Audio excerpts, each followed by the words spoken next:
bloque. Mi nombre es Franco Doimi, yo soy anatomopatólogo, patólogo-oncólogo, fui jefe del Instituto de Enfermedades Neoplásicas ya hace casi 10 años atrás, y ahora me dedico a liderar un grupo de patología que es de la Corporación AUNA, que incluye 3 laboratorios, que es el Rey de Patólogos, Patología Oncológica y Oncogenomics, nuestro laboratorio de biología molecular y Next Generation Sequencing. Hemos hecho un pequeño cambio de orden por las técnicas, así que en lugar de empezar con la charla de biomarcadores y inmunoterapia, vamos a empezar con marcadores histopatológicos de cáncer de mama triple negativo. Bueno, estos son mis conflictos de interés. Como sabemos bien, el cáncer de mama triple negativo fue caracterizado ya hace varios años, hace casi 25 años atrás, por Charles Perroux en la famosa clasificación molecular del cáncer de mama. Lo que vemos los patólogos en el cáncer de mama triple negativo es eso, son tumores que generalmente tienen un índice proliferativo muy alto y no expresan, como su nombre lo dice, receptores de estrógeno, progesterona y HER2. Más o menos nosotros tenemos alrededor del 20% de cáncer de mama triple negativo aquí en el Perú. Estas son un par de publicaciones, una de Dr. Vallejos y una de Marco Galvez, que hablan de alrededor del 20%. Sin embargo, no solamente la clasificación molecular de Charles Perroux nos permite definir entidades diferentes en cáncer de mama, sino también tenemos nuevos biomarcadores que han ido ingresando, por ejemplo, el BRCA, las alteraciones de PI3K, las alteraciones de HER2, que hace que no solamente la clasificación molecular de cáncer de mama sea lo que tenemos, sino que hayan ciertos matices en ciertos subtipos moleculares. Es diferente, por ejemplo, un cáncer de mama triple negativo o BRCA positivo que un cáncer de mama triple negativo que es BRCA positivo. Cuando hablamos de cáncer de mama triple negativo, metemos una serie de tumores que no expresan receptores de estrógeno, progesterona, HER2 y generalmente tienen un Ki-67 alto. Sin embargo, no todos los cánceres de mama triple negativos son tumores de alto grado y de alta densidad. Hay una serie de tipos histológicos como el carcinoma hemodístico, el carcinoma secretor, carcinomas de células acinares, los carcinomas apocrinos, la adenosis microgranular, el carcinoma endocamoso, el carcinoma metaplásico evaporado, que son tumores que tienen unas características biológicas diferentes. Y como podemos ver, generalmente tienen bajo grado de malignidad, salvo el carcinoma apocrino, que podría tener un pronóstico adverso. Entonces, no todos los cánceres de mama triple negativo son malos, son agresivos. Hay algunos tipos que no lo son y que deben ser identificados y que los patólogos deben conocer. Cuando se hacen los estudios de cáncer de mama triple negativo, se plantea la clasificación molecular del cáncer de mama triple negativo hecho por Brian Lehmann ya hace unos años atrás, y trata de definir los tipos basales, el tipo inmunomodulatorio, el tipo mesenquimal, el mesenquimal tipo stem-like y el tipo relacionado a receptores de andrógenos. ¿Por qué es importante esa clasificación? En la práctica es difícil poder definirla, no se puede hacer esto como se puede hacer con la inmunohistoquímica que hacemos regularmente, pero es importante entender que hay estos subtipos moleculares y que van a tener una conducta diferente.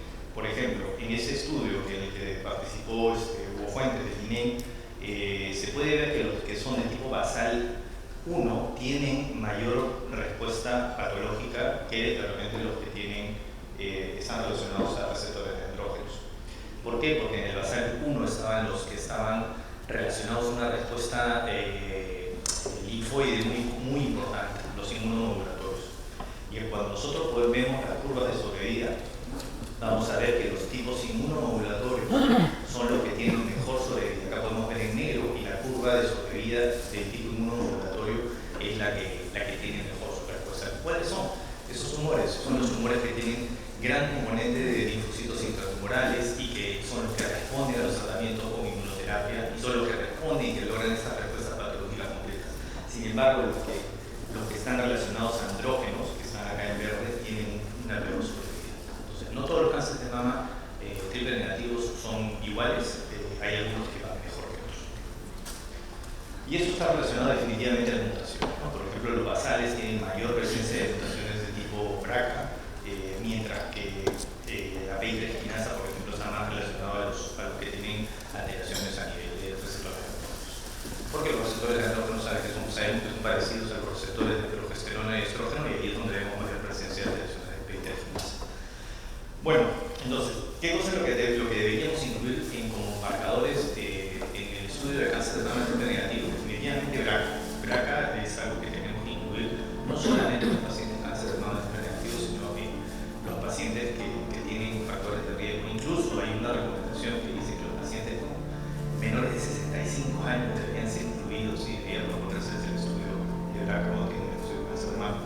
Pero en cáncer de mama triple negativo específicamente, lo que tenemos es una opción terapéutica. Los pacientes que tienen mutaciones BRCA pueden recibir una droga que sabemos que se llaman inhibidores del PARP, y los pacientes que tienen BRCA positivo tienen una mejor sobrevida que los pacientes que reciben estos inhibidores del PARP y no tienen la mutación.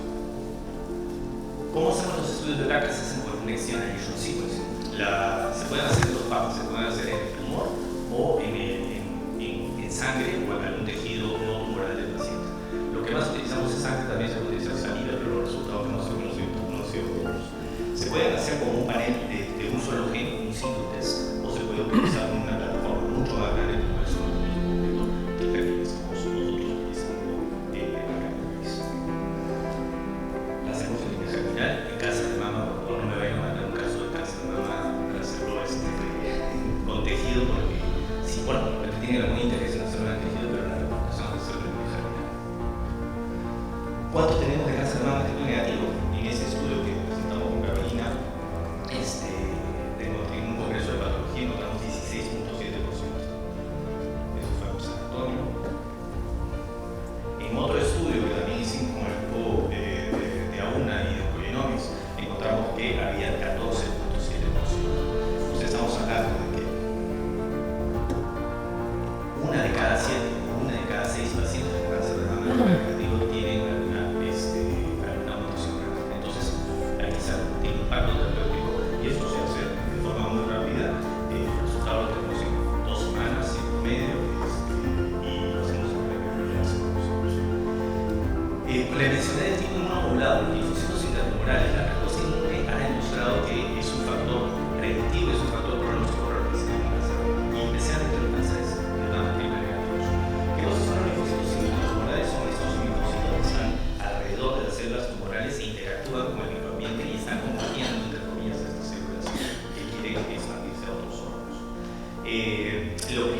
La primera experiencia que tuvimos fue el carcinoma medular. Le decíamos que el carcinoma medular tenía una respuesta diferente, y eso se daba porque son cánceres que ya tenían una respuesta inmunológica muy marcada. El término carcinoma medular ya no se utiliza, sigue siendo solamente un recuerdo, y ahora se habla de carcinoma con características medulares o rico en linfocitos.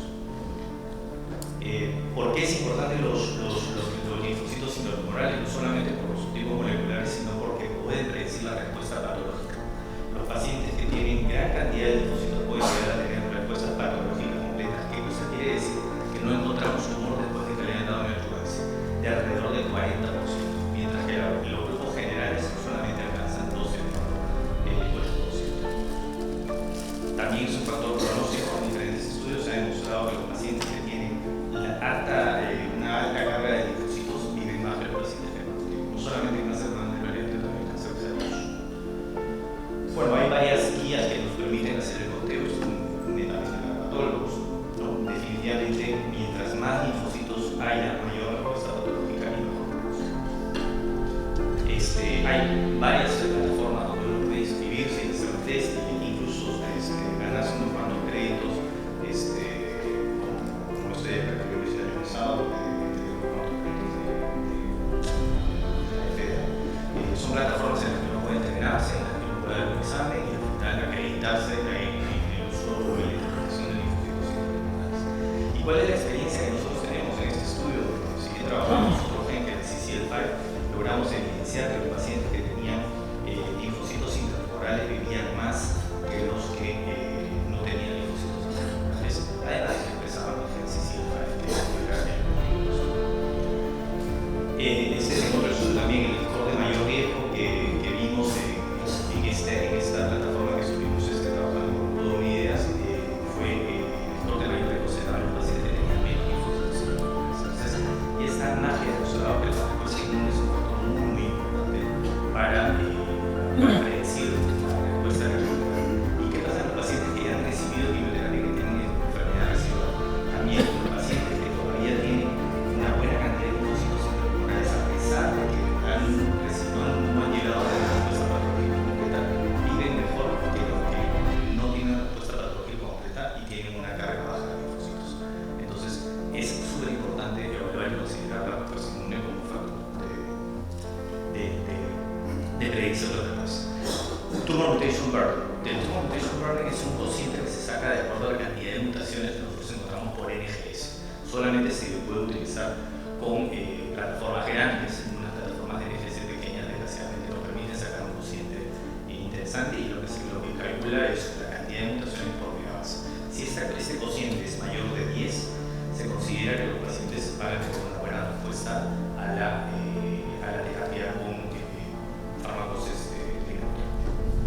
¿no? El cáncer de mama, ¿qué tan inmunogénico es? No es un tumor muy inmunogénico. De los valores altos de TMB los vemos generalmente en inmunoglobulina neutrófilas. Sin embargo, en mama también se puede encontrar en los pacientes que tienen TMB alto, sobre todo los cánceres de mama negativos y sobre todo los que tienen gran cantidad de linfocitos. Los pacientes que tienen TMB alto responden mejor al inmuno. Esto es súper interesante, es un paper que encontré por ahí, es un post que encontré, y se encontró que había cierta cantidad de TMB más alto en pacientes con carcinoma nuclear, 16% de sus carcinoma nuclear. Una respuesta patológica, pero claro, el TMB es un factor solamente de toda esa gran bolsa donde se encuentran todos los la respuesta en TMB es algo que no nos permite evaluar en completo la respuesta patológica. Pero cuando nosotros vemos la cantidad de linfocitos intratumorales y lo asociamos al TMB, se puede llegar a respuestas patológicas completas que pueden llegar al 82%. Entonces tenemos un cáncer de mama triple negativo, rico en linfocitos y con TMB alto, le vamos a dar tratamiento y probablemente vamos a tener una respuesta patológica mucho más alta. Entonces son factores que van sumando, son factores que tienen que ser en el reporte de patología. PDL1, sabemos que PDL1 es un biomarcador que utilizamos para identificar los pacientes que pueden recibir quimioterapia. El PDL1, ¿qué cosa es lo que hace? Normalmente existe una interacción entre la célula tumoral y la célula linfoide. Esta se da entre el PD1 y el PDL1. De esta forma se conocen y se mantienen sin agredirse mutuamente. Cuando esa interacción se bloquea con un fármaco, puede ser un anti-PD1 o anti-PDL1, la célula tumoral va a ser reconocida por el sistema inmune como extraña. Y eso es lo que sucede aquí cuando se da una molécula anti-PD1 o anti-PDL1. Se van a reconocer como extraña, pero sucede es que el mismo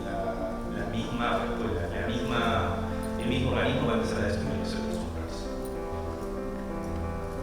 Hay básicamente dos clonas que se utilizan para el análisis del PDL1 y que han sido estudiadas en cáncer de mama: atezolizumab con la clona ST142 y pembrolizumab con la clona 22C3. La primera aprobación se dio con la ST142, eso va a hablar de Eber más adelante, con atezolizumab, un estudio que demostró y tuvo una aceptación rápida de FDA, pero después también salió el estudio de pembrolizumab y por alguna razón fue retirada la aprobación por parte de Roche de atezolizumab en Estados Unidos. Se sigue utilizando atezolizumab en algunos países, pero acá en el país donde lo que más utilizamos es pembrolizumab. ¿Por qué? Porque se puede ver porque las curvas de sobrevida, en este caso la de atezolizumab, evidencian que hay un beneficio cuando se utiliza solamente con placebo. Pero cuando nosotros juntamos la expresión de PDL1 a la presencia de linfocitos intratumorales, encontramos valores significativamente estadísticos mucho más fuertes. Bueno, estos son los diferentes. Puede haber diferencias entre el PDL1, hay que tener en cuenta que lo que encontramos en la mama de repente no va a ser lo mismo en la evolución. Entonces, si no teníamos PDL1 en el tumor primario y de repente el paciente evoluciona y le hacemos un PDL1, podemos encontrar que el PDL1 en la metástasis sí sea positivo, porque es una respuesta del organismo, esto es dinámico, va cambiando. Bueno, este es el otro punto de corte que se utiliza para PDL1, para la clona 22C3, que hace que es 10, definitivamente mientras más altos son los valores, las respuestas son mucho mejores. Ahorita lo que está probado es un CPS, que son unos. Bueno, hay diferencias entre las diferentes clonas, no todas las clonas de PDL1 funcionan igual, hay que saber que uno puede utilizar una clona que tiene la intención de dar un determinado fármaco y eso lo va a pasar más tarde. Bueno, ya esto es la parte final. No me quiero meter en lo que va a hablar Carolina, pero este es un estudio en el que se veía la respuesta, la presencia de células CD8 y CD4 en los pacientes que respondían y que no respondían a la quimioterapia. La respuesta de linfocitos CD8 es mejor en los pacientes que tienen buena respuesta, y cuando hay respuesta de CD4 que se da más en los pacientes que no tienen respuesta. En este mismo estudio se evaluó el DNA circulante y se vio que los pacientes que tenían buena respuesta y que negativizaban y que tenían una baja en el DNA circulante, que es el DNA del tejido tumoral, de las células tumorales que se buscan en la sangre, correlacionaba con pacientes que tenían buena respuesta. Entonces, si había una baja del DNA circulante en la sangre, también se veía que los pacientes tenían una buena respuesta al tratamiento de inmunoterapia. Entonces, el DNA circulante nos abre una posibilidad de seguimiento y nos va a permitir predecir la recurrencia de forma temprana. Eso nosotros lo hacemos con esa plataforma que se llama Simatera. Entonces se toma una muestra del tejido tumoral, una muestra de sangre. A partir de la información obtenida del tejido tumoral, que voy a decir ahorita, podemos desarrollar estudios para seguimiento. ¿Cuál es la idea? Los pacientes que tienen DNA negativo viven así. O sea, los pacientes que después de haberles dado tratamiento de alguna forma, quimioterapia o tratamiento quirúrgico, y tienen DNA negativo, viven mucho más que los que nunca lograron negativizar el DNA. Y sobre todo, y eso es lo más interesante, y este es un caso de una paciente, podemos ver que cuando al paciente se le identifica el PET, identifica una recurrencia, ya el DNA circulante venía dando alertas y iba teniendo picos donde decía hay algo que está por ahí, hay algo que está positivo. Y lo más interesante es que cuando ese paciente le dan el tratamiento, en este caso era Xeloda, el DNA circulante se vuelve a iniciar. Entonces, DNA circulante nos va a permitir monitorizar in vivo la respuesta a los tratamientos que nosotros le vamos a dar. Entonces, finalmente, ¿qué cosa es lo que tenemos en el país y cuáles son las herramientas que tenemos para trabajar en cáncer de mama de internet? Los linfocitos intratumorales, eso lo tenemos en el Instituto de los Patólogos, y deberíamos reportar con todos los tipos de cáncer de mama triple negativos. PDL1 tenemos en el país, ya está usado en el programa de instituciones de citología. BRCA también lo tenemos, mutaciones de HRD también lo vamos a hacer posiblemente. NDRK, que es un gen que se utiliza para esos tipos moleculares, sobre todo para cáncer de los tipos de motor, también lo tenemos. Inestabilidad nuclear, TNB, no hay todavía una plataforma, pero espero que antes de fin de año ya pudiéramos estar haciendo los primeros TNBs en el Perú. P3K también es un biomarcador que se está utilizando y que está generando mucha expectativa, también lo tenemos disponible tanto en el tumoral como en biopsia líquida. FGFR está entre los paneles de NGS que tenemos, y HER2 en la interpretación, HER2 lo que se viene hablando para el uso de anticuerpos conjugados también es algo que tenemos en la cabeza. Entonces realmente tenemos todas las herramientas como para hacer un diagnóstico de muy buena calidad de pacientes con cáncer. Entonces hay que tener